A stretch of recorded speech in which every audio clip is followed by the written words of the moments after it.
తాకట్లో ఉన్న మీ బంగారాన్ని విడిపించి ఆ రోజు ఆన్లైన్ రేటుకి కొంటాం. Sharma gold company. నమస్కారం, శ్రీమాత్రే నమః.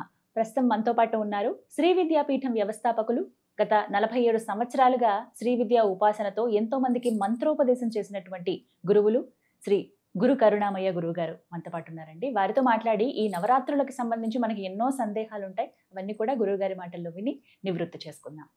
గురుగారు నమస్కారం అండి. నమస్కారం. నవరాత్రులు, ఈ నవరాత్రుల్లో చండీ హోమం చాలా మంది నిర్వహిస్తూ ఉంటారండి. అంటే చండీ హోమం నిర్వహించడానికి కొన్ని నియమాలు ఉంటాయి, ఖచ్చితంగా అవి పాటించాలి అని చెబుతూ ఉంటారు. ఇప్పుడు గుళ్ళల్లో ఏర్పాటు చేస్తూ ఉంటారు, వెళ్ళి చేయించుకుంటారు చాలా మంది.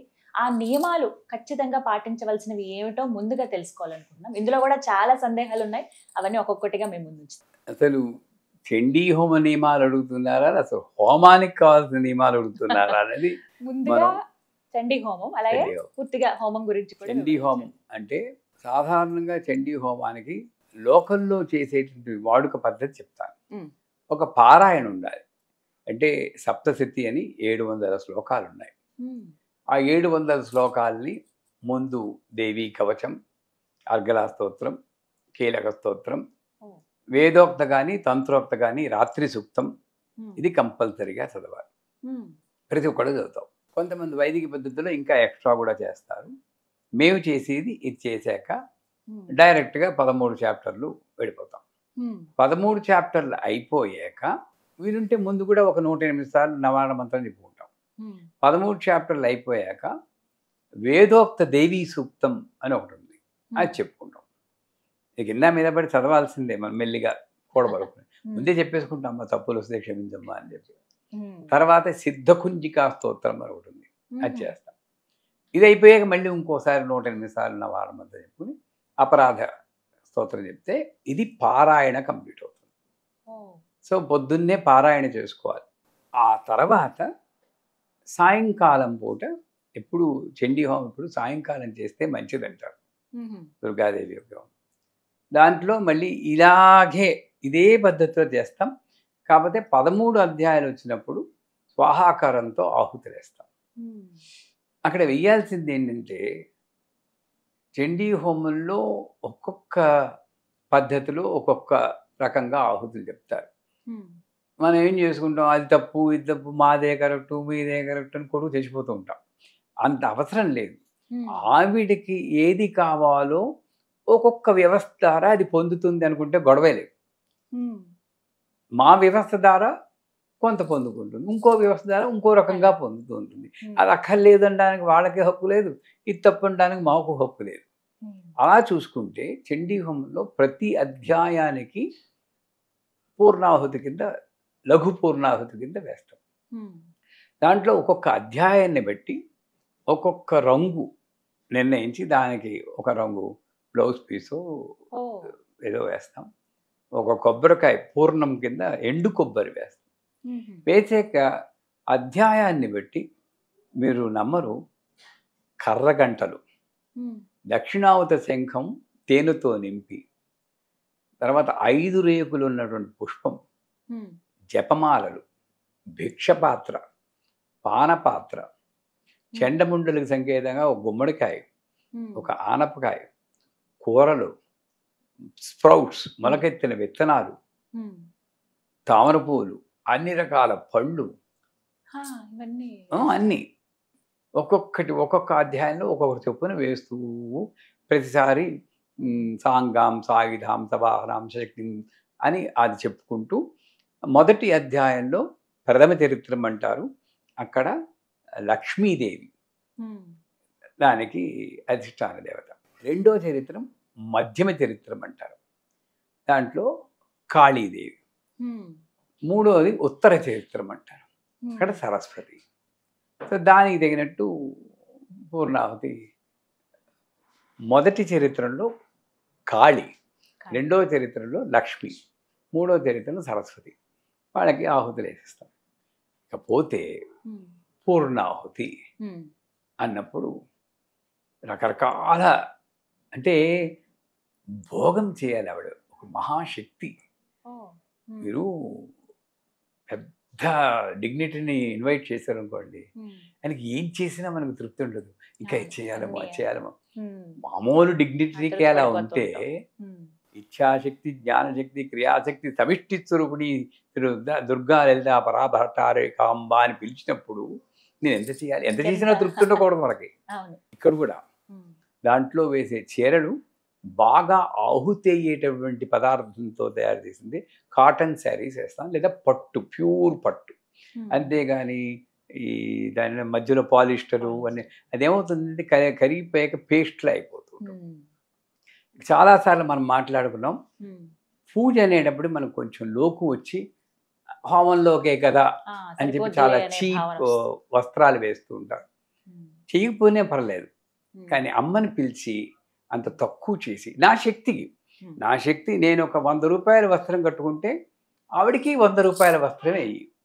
కానీ నేను 10,000 రూపాయల వస్త్రం కట్టుకుని ఆవిడకి 100 రూపాయల వస్త్రం ఇస్తే ఆవిడ మనకన్నా తెలివితేటలు గలవారు. ఈ 10,000 నుండి 100లకు దింపేస్తున్న తర్వాత అనుకోరు. కానీ అంటే యథాశక్తి మనసోత్సాహభరితం యథాశక్తిం తుభ్యం హిరణ్యం సంప్రదదే నమమ అని అందరూ చెప్తారు దక్షిణకు కూడా. అలాగే ఆహుతులకు కూడా మంచి వస్త్రాలు తీసుకొచ్చి మేము ఎరుపు కాటన్ శారీస్ వేస్తాం. ప్రతి 9 గజాలు, అది 9 గజాలు 7వ అధ్యాయంలో వేస్తాం, మళ్ళీ పూర్ణాహుతిలో వేస్తాం. వేసి అప్పుడు పెద్ద పూర్ణాహుతి తయారు చేస్తాం. బట్టి వేరు, దీంట్లో రకరకాల ఆహుతులు వేస్తాం. ఏమిటంటే ఒక గారెలు, మినపగారెలు వేస్తాం. నాకు ఇంతకుముందు తెలియదు, మినపగారెలు తేనెలో ముంచి వేస్తాం. మా గురువు గారు చెప్పారు. ఏమిటంటే అమ్మవారిని పిలిచినప్పుడు ఆవిడకి మాంసాహారం అంటే ఇష్టం. అంటే ఆవిడ నాన్ వెజిటేరియన్ అన్న దృష్టితో మనం చూడకూడదు. మాంసము అంటే అహంకారం. ఇదే కదండి మనకు అహంకారం. ఇది తీసేస్తే ఉంది, అందరిది ఒకటే. ఏమిటి? అస్థిపంజరం. దాని 52 చిల్లులు, ఒక చిల్లు, అంతే కదండి. ఈ పైనున్న కండే రకరకాలుగా పెట్టి మనల్ని ఒక అహంకారం, అంతే. మాంసం తింటుందంటే ఆవిడ అహంకారాన్ని తీసుకుంటుంది. ఆ మాంసానికి సంకేతంగా నేను వేసేది మాషాపూపం, అంటే మినపగారు, అది వేస్తాం. తర్వాత బీజాపుర గదేక్షు. బీజాపురం అంటే దానిమ్మ పండు. ఈ దానిమ్మ పండులో చాలా గింజలు ఉంటాయి. అంటే భక్తికి నిదర్శనంగా దానిమ్మ గింజలు. అందులో ఎరుపు రజోగుణం, త్యాగ గుణానికి, భక్తికి నిదర్శనంగా అది వేస్తూ ఏదో విసిరేయడం కాదు. ఇందాక చెప్పినట్టు ఈ 3 వేళ్ళు ఇలా పెట్టి మృగముద్రతో పట్టుకోవాలి. స్వాహ అన్నప్పుడే వేయాలి.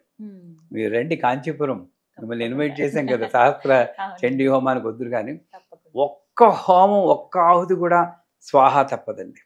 అలా ట్రైన్ చేసాం. తిట్టుకున్నారు వాళ్ళు మొదట్లో. స్వాహ వేయకపోతే నెక్స్ట్ హోమానికి కూర్చోబెట్టాం. ఎగ్జాక్ట్ స్వాహ పట్టాలి. దృష్టి నేను అగ్ని మీదే పెట్టుకోవాలి. ఇందాక నియమం అన్నారు కదా. ఇప్పుడు మీరు మా ఇంటికి వస్తారండి, మీకు కాఫీ ఇలా అందించాను అనుకోండి, మీకు ఎలా ఉంటుంది? నేను ఎటో చూస్తూ ఇలా వేస్తే అగ్నిదేవుడికి కూడా అలాగే ఉంటుంది. కళ్ళు మూసుకుని వేయకూడదు, అగ్ని ఉంటేనే వేయాలి. పొగలో వేయకూడదు. అక్కడ అగ్నిదేవుడు 7 నాలుకలతో ఉండాలి, కానీ పొగలో ఏముంటుంది? ధూమ్రాక్షసే నమః, ఊష్మాయ నమః, జ్వలిన్యే నమః, జ్వాలిన్యే నమః, విష్ఫులింగిన్యే నమః, సుస్త్రియే నమః, సురూపాయ నమః. అక్కడ వస్తుంది అగ్ని కళలో. ఇంత లెవెల్. నేను ధూమ్రాక్షసే నమః పొగలో వేస్తే ఏమొస్తుంది నాకు? సో నువ్వు చేసి చండీ హోమం పూర్తి ఫలితాన్ని ఇవ్వాలంటే ఈ నియమాలు పాటించాలి. ఫస్ట్ నియమం స్వాహాకారంలో ఇలా వేయకూడదు. ఇది విసరయామి, ఇది సమర్పయామి. మంత్రం ఏం చెప్పింది? విసరయామి అనలేదు కదా, సమర్పయామి. రైట్? సమర్పయామి ఇలా వేయాలి, మధ్యలో వేయాలి. ఎక్కడో కొంతమంది చూస్తూ ఉంటారు, దీని మీద దృష్టి పెట్టి ఇలా వేసేస్తూ ఉంటారు. పుస్తకం మీద లేకపోతే ఫోన్లో ఇలా చూసుకుంటూ అసలు ఒక్కళ్ళనే చదవమనండి, మీరు చదవద్దు. మన కంటత వస్తే పర్వాలేదు, ఒకళ్ళని కంటత రాని కాకపోతే ఒకళ్ళని చదవమనండి. నేను చాలా ధ్యానంతో అలా కూర్చుని అగ్నిదేవుడిలో ఆ అమ్మవారిని ఊహిస్తూ చేయాలి. అయిపోయిందా? ఇకపోతే విప్ప పువ్వు కూడా వేస్తాను. విప్ప పువ్వు అన్నది ఉన్మాద స్థితి. ఇప్పుడు గద్య క్షణం మూడం మదియావత్ప్యవామ్యం మయాత్వయి హతే ద్రవ్య గద్ది చెంచాసి దేవత అని ఆవిడ మహిషాసుని చంపడానికి మధువుని స్వీకరించి, మధు అంటే సుర అని అంటారు, అలా కాదు. అంటే ఏంటి, తను కొడుకే కదండి, వాడికి అందరూ పిల్లలే, ఎలా సంహరిస్తుంది? ఒక రకమైన ఉన్మాద స్థితిలో ఉంటేనే కానీ ఆ పని చేయలేదు. ఆ ఉన్మాద స్థితిని క్రియేట్ చేయడానికి విప్ప పువ్వు వేస్తాం. ఇది కాకుండా అసలు హోమంలో జరిగేటువంటి ప్రక్రియ ఏమిటంటే నెయ్యి వేస్తాం. ఇందాక చెప్పినట్టు మన అహంకారం తగ్గిపోతుంది. అందుకే పురుషుడే నెయ్యి వెయ్యాలన్నాడు. ఆడవాళ్ళు నెయ్యి వెయ్యకూడడం లేదు, అహంకారం ఉన్నవాడు నెయ్యి వేయాలి. ఇప్పుడు దాన్ని డీకోడ్ చేస్తాను, అర్థమైపోయింది కదా. నెయ్యి నా అహంకారాన్ని తగ్గించుకోవడానికి వేస్తాను. పూర్వకాలంలో అలా ఉండేది కాబట్టి ఓన్లీ పురుషుడే వేసి, అంటే పురుషుడికంతా అహంకారం కాదు. అహంకారం అంటే చెడ్డ పని కాదని, నేను ఇది చెయ్యాలి అన్నటువంటి కార్య ఉత్సుకత, ఏదో చెయ్యాలి. ఈవిడేం చేస్తూ ఉంటుంది, పూర్వకాలం ఎలా ఉండదు, వంట వండుకుంటూ ఏదో భార్య భర్త పిల్లలు వండుకుంటూ అంతకన్నా ఏమీ లేదు ఆవిడ. ఈయనకి ఉద్యోగం చేయాలి, డబ్బులు సంపాదించాలి, వాడు స్కూల్లో ఇవన్నీ వాడు చూసుకునేవాడు.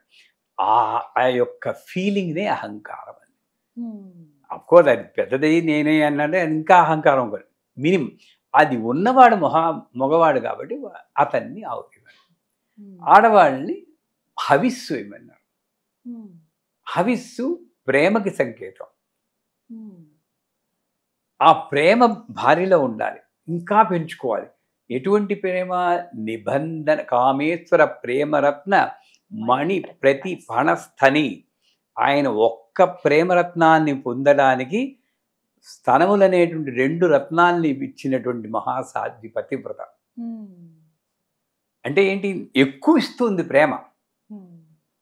అంటే నేను మరోలా అనుకోకండి, కలియుగంలో ఇదంతా విపరీతంగా అనిపిస్తుంది, ఏదో మా పురుష పక్షపాతిలా కనబడచ్చు. కానీ నేను నిజంగా శ్రీ విద్యలో ఉన్న తర్వాత ఆడవాళ్ళని గౌరవిస్తూ ఉంటాం. శక్తి వర్షిప్ అంటారు, వాళ్ళంటేనే గౌరవం ఉంటుంది. సో అంచేత అయినా సరే వాళ్ళకి ఎందుకు గౌరవిస్తున్నాం అంటే ఇటువంటి అన్కండిషనల్ ప్రేమ కోసం హవిస్ వేస్తాం. సో గారెలు, నెయ్యి, హవిస్సు ఇది అయిపోయిందా. ఇంకపోతే ఇది కాకుండా కొన్ని రకాలైనటువంటి ఆహుతులు పదార్థాలు వేస్తే అవి భస్మమైనప్పుడు, మండినప్పుడు ఆ వచ్చి పొగ ప్రకృతిని సంతుష్టపరుస్తుంది. ప్రకృతిలో చాలా ఎనర్జీస్ ఉంటాయి, అవన్నీ సంతుష్టపరిచినప్పుడు వేళకి వర్షాలు పడడం, ఎండలు విపరీతంగా అయిపోకుండా, సునామీలు రాకుండా, ఉత్తరాఖండ్లో వచ్చిన వరదలు రాకుండా, ఈ ప్రకృతి వైపరీత్యాలు లేకుండా తగ్గాలంటే చండీ హోమం, అందులో శరన్నవరాత్రుల్లో చేసే చండీ హోమం చాలా గొప్పది. ఎక్కడ జరిగినా వెళ్ళండి. మీ ఇంట్లో కూడా అక్కడ సింపుల్ మెథడ్ కావాల్సి నేను చెప్తాను. ఇంట్లో చేసుకోవచ్చు. ఇంట్లో ఎందుకు చేయకూడదు? అంటే చాలా ఏర్పాట్లు చేసుకోవాలి దీనికి తగ్గట్టుగా. ఒక్కటే ఏర్పాటు, భక్తి. నా దృష్టిలో ఒకటే భక్తి, అంతే. నా శక్తి అనుసారం నేను చేస్తాను. చిన్న హోమం కూడా పెట్టుకుని చెయ్యండి. ఐం హ్రీం క్లీం చాముండాయ ఇచ్చే ఆ మంత్రంతో స్వాహ అని అదే చేయదు. లేదా చండీ పాఠం చాలా అయిపోయిందా. ఇక మిగతా వస్తువులు ఏమిటంటే మేము వేసేది తిప్పతీగ, పిప్పళ్ళు, నాగకేసరాలు, తెల్ల ఆవాలు, తోక మిరియాలు, జటామాంసి, ఇవన్నీ రకరకాలుగా వేస్తాం. ఇవన్నీ కూడా వనమూలికలు, ఔషధాలు. ఇవన్నీ భస్మమైనప్పుడు ఆ యొక్క పొగ వల్ల ఆరోగ్య సమస్యలు రాకుండా ఉండడం కానీ, మానసిక సమస్యలు రాకుండా ఉండడం కానీ జరుగుతుంది. నమ్మకం అంతే. వేయకపోయినా పర్వాలేదు, పేలాలు వేస్తాం. అన్నిటికీ యూనివర్సల్ రీప్లేస్మెంట్ ఏంటంటే పేలాలు. రాజహోమం చాలా గొప్పది, పేలాలు వేస్తారు. ఇలాగ ఇన్ని ఆహుతులతో ఈ విధంగా చేసేదే చండీ హోమం. అలాగ నవరాత్రుల్లో వీలున్నంత వరకు 10 రోజులైనా చేస్తే మంచిది, లేదా ప్రథమ దినం చేసి పంచమి, అష్టమి, నవమి, దశమి ఈ 5 రోజులు అక్కడ ముగ్గురు వచ్చేస్తారు. అది ఒక్కొక్క దేవీ దేవతకు ఒక్కో విధంగా ద్రవ్యం అనేది సమర్పిస్తారు కదండి, అలా ఏవేవి ఉన్నాయో వివరిస్తారా? అంటే సాధ్యమైనంత వరకు నాకు తెలిసినంత వరకు చెప్తాను. బాల, గాయత్రి. బాలకి నిజంగా బాలంటే ఎవరు? చిన్నపిల్ల. ఆవిడికి నేను పెప్పపు, తెప్పతీగ అంటే తోసిపారేస్తాను. అంచేత వాళ్ళకి ఏంటి, పరవాన్నం కానీ, పాలకోవా కానీ. ఒక చిన్న పిల్ల ఉంది, మీకు నెమిలి అని ఒక క్షేత్రం ఉంది, వెళ్ళి చూసారా? నెమిలి బాల అంటారు. కాంచీపురానికి ఒక 15 కిలోమీటర్ల దూరంలో ఉంది. అక్కడ 4 అంగుళాలే ఉంటుంది అమ్మవారు. ఆవిడనే పెద్దదిగా చేస్తారు అలంకరణతో. ఆవిడకి నైవేద్యం ఏంటంటే చాక్లెట్లు, బిస్కెట్లు. వెళ్ళి వాడు కూడా అదే పెట్టుకోవాలి. అది న్యాచురల్ కదండి. నేను అక్కడ ఉన్నది బాల అని చెప్పి పులిహారలు దద్దోజనాలు పట్టుకెళ్తే ఆవిడ ఏం తింటుంది చెప్పండి? అక్కడ నేను దేవతకి తగినట్లు నేను మారాలి. సంచేత అక్కడ బాలకి పాలకోవాలు కానీ మధుర భక్ష్య పదార్థాలు. నాకు రసగుల్లా అంటే ఇష్టం. నీ జ్యూస్ తీసేసి రసగుల్లా వేస్తాం, వండదు కాబట్టి. సో అట్లాగా మధుర పదార్థాలు వేస్తాం. పోతే గాయత్రి వస్తుంది. గాయత్రికి ఎటువంటి ఆహుతి వేసినా పర్వాలేదు, లాజహోమం చేస్తే మంచిదంటారు. ఎర్ర పువ్వులు అంటే అరళి పువ్వు అంటారు మీరు, ఎర్రగన్నేరు పువ్వు, తర్వాత ఫలాలు, దాని పేరంటే పేరే కదా, ఆ పేరు మొక్కలు కానీ అటువంటి ఫలాలు వేసి గాయత్రీదేవికి. తర్వాత కొంతమంది దద్దోజనం కూడా వేస్తారు. అన్నపూర్ణాదేవికి యాక్చువల్గా నేను చేసి కుంభం వేస్తాం. బాగా 25 కేజీలు 10 కేజీలు వేసి దాని ఆవిడికి బాగా నివేదన చేసి, అది కుంభం మనమే లాగించకుండా 10 మందికి పంచుతాం. ఇక్కడ ఏంటంటే ఎక్కడొస్తుందంటే మన పొరపాటు, పండగలని చెప్పి పంచభక్ష పరమాణాలు 9 రకాలు చేసేసి ఇంకంతే తినేసేసి ఇంకోటి పెట్టకుండా చేస్తే వచ్చేది ఏమిటి? Sugar, BP. పుణ్యం మాట ఉండేది. అంటే నేనేం పండగలు ఎందుకు వచ్చాయంటే 10 మందిని పిలిచి బంధుమిత్రులతో సపరివారంతో అన్నం లేని వాడు కూడా పంచగలిగితే ఆ కుంభం అలా చేస్తాం. చేసి ఇంకా అన్నప్రసాదమే అన్నపూర్ణ. పోతే సరస్వతీదేవికి బ్రాహ్మీ ఆకుని చాలా శ్రేష్టం. చదువుకునే వాళ్ళు, మీ అబ్బాయిలు ఉన్నారు చదువుకునే వాళ్ళు, సో వాళ్ళ చేత ఆ బ్రాహ్మీ ఆకుతోటి హోమం చేయించారు. ఓం ఐం సరస్వత్యై నమః స్వాహ, ఓం ఐం సరస్వత్యై నమః. పెద్ద మంత్రం అక్కర్లేదు, దీనికి దీక్ష కూడా అక్కర్లేదు. నేను ఎప్పుడు అదే చెప్తూ ఉంటాను. కొంతమంది నచ్చదనుకోండి, బట్ వాళ్ళ ఇది వాళ్ళదే. చిన్న పిల్లల చేత మీరు చేయబట్టుకుని మీ అబ్బాయి చేత ఒక్క 8 ఆహుతులు వేయించండి. బ్రాహ్మీ ఆకు దొరుకుతుంది ఎక్కడైనా. ఓం ఐం సరస్వత్యై నమః స్వాహ. కొంతమంది తేనెలో ఉంచి కూడా వేస్తారు, అది శ్రేష్టం. మిగతా ఆహుతులు మామూలుగా వేస్తాం. విత్సు నెయ్యి ఎప్పుడు మానం. సో పేలాలు ఒకటి ఉంటుంది. దాంతోపాటు స్పెషల్గా వేసేది ఏంటంటే బ్రాహ్మణ. కాకపోతే లక్ష్మీదేవికి తామర కలువ పూలు, చిన్న చిన్న పూలు కూడా వేస్తాం. తర్వాత గింజలు, తామర గింజలు వేస్తాం. తర్వాత మంచి పసుపు పూలు, చామంతి పూలు అలాంటివి కూడా నెయ్యిలో ముంచి లక్ష్మీదేవి వేస్తాం. కాకపోతే దుర్గాదేవిది ఎలాగా చెప్తాం. కాకపోతే మహిషాసురమర్దిని అని చెప్పేసి చివరిలో చేస్తాం. అప్పుడు మేం వేసేది ఏంటంటే పులిహోర వేస్తాం, కారం పదార్థాల్లో కొంచెం మరి మహిషాసురమర్దిని అయ్యగిరి నందిని నందితమే అలా ఉంటుంది. కానీ ఆ ఉగ్రం ప్రకారం కొంత సాటిస్ఫై చేయడానికి వేస్తూ, దాంతోపాటు చక్కెర పొంగలి, అన్నప్రసాదాలు ఎక్కువ వేస్తాం దాంట్లో. ఈ రకంగా 9 రోజులు. ఈసారి ఒకటి ఎక్స్ట్రా వచ్చింది, చతుర్థి 2 సార్లు వచ్చింది. అంటే 9 కాకుండా 10. అందువల్లే కాత్యాయని అని చెప్పారు, మీరే ముందు చెప్పారు నాకు. దుర్గా అమ్మవారిది. ఆవిడేంటి పెళ్లి కాని వారికి పెళ్లి సౌభాగ్యాన్ని ఇచ్చేది, చాలా గొప్ప అవతారం. ఆ కాత్యాయని దేవిని ఎవరో అదే దేవతని 4వ దేవతనే రిపీట్ చేయకుండా కాత్యాయని అన్న దేవతని మధ్యలో పెట్టారు. అంతా ఒకటే, ఏ పేరుతో పిలిచినా ఒకటే.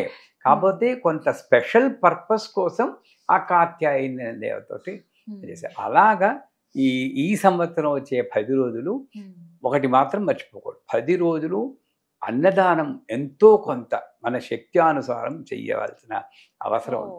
నెంబర్ 1 అన్నదానం చేయాలి. జపం, ఏ రోజు దేవత ఉంటుందో ఆ రోజు యొక్క దేవత యొక్క మంత్రం తెలిస్తే ఓం అన్నపూర్ణేశ్వర్యే నమః. మీకు ఏ మంత్రం రాదండి, ఆవిడ మిమ్మల్ని నుంచి కయ్యమంది కదా, ఏమ్మా బీజాక్షరాలతో చదవాలని ఒకవేళ అందనుకోండి, ఏ గురుగారిని పంపించాలి, నేను నేర్చుకుంటానని చెప్పాలి. అలాగ ఉండాలి. ఓం అన్నపూర్ణేశ్వర్యే నమః, ఓం గాయత్రే నమః, ఓం బాలాయే నమః చెప్పలేరా? ఆ పేరుతో పిలవండి చాలు. 100 నిమిషాలు అయిపోయింది జపం. మీకు ఫుల్ మార్కులు వేస్తుంది నా మాట వినండి. 100 మార్కులు, నాకు 70 మార్కులు వస్తాయేమో కానీ మీకు మాత్రం 100. తెలియకపోయినా ఎంత తాపత్రయపడి చదివిందో ఇవిడ అనుకుంటుంది. అట్లా జపం ముఖ్యం, నిత్య పూజ ముఖ్యం. వీలున్నంత వరకు పంచమి, అష్టమి, నవమి, దశమి ఈ 4 రోజుల్లో వీలున్నంత వరకు యథాశక్తి హోమం చేయడం కానీ, ఎక్కడైనా హోమం జరుగుతుంటే వెళ్ళడం కానీ, దానికి ఇతోధికంగా సాయం నెయ్యి అలాంటివి స్పాన్సర్ చేస్తూ ఉంటారు. అలా సాయం చేయడం, అక్కడ చేశాక మళ్ళీ నేను చేశాను 10 మంది చెప్పుకోకుండా, ఏ ప్రతిఫలం లేకుండా సాయం చేయడం కానీ చేస్తే చాలా మంచి ఫలితం అయితే ఉంటుంది అంటారు. నిజంగా ఎదురు చూస్తున్నాం ఎప్పుడెప్పుడు నవరాత్రులు వస్తాయా, ఎలా పాలు పంచుకుందాం. సాధారణ రోజుల్లో చూస్తాం నెలకు ఒకసారి ఇలా చేస్తూ ఉంటారు వివిధ దేవాలయాలు. నా పీఠంలో ప్రతిరోజు చేస్తాను, అలవాటు అయిపోయింది. ప్రతిరోజు ప్రతినిత్యం ఉండనే ఉంటుంది కదా. చాలా సంతోషం అండి. చాలా అంటే ఇవి కూడా సందేహాలే, హోమం ఎలా, ఏమిటి, ఎటువంటి ద్రవ్యాలు ఈసారి అసలు వినియోగించాలి అందరికి ఇంచుమించులో తెలుసండి. కానీ పదే పదే మననం చేసుకోకపోతే గుర్తుండదు. మనం గుర్తు లేకుండా చేయగలిగింది ఒకటే, ఊపిరి. ఇది ఎవడు గుర్తు చేయక్కర్లేదు. అన్నం తినమని కూడా అమ్మ గుర్తు చేయాలి. ఏ టైం అయిపోతుందో అన్నం తినరా అని గుర్తు చేయాలి. గుర్తు లేకుండా చేసేది ఒకటే, ఊపిరి. అందుకే ప్రతిసారి మంచి విషయాలు ఇలా చెప్పుకొని గుర్తు చేసుకుంటే మీకు మంచిది, మాకు మంచిది. చాలా సంతోషం అండి.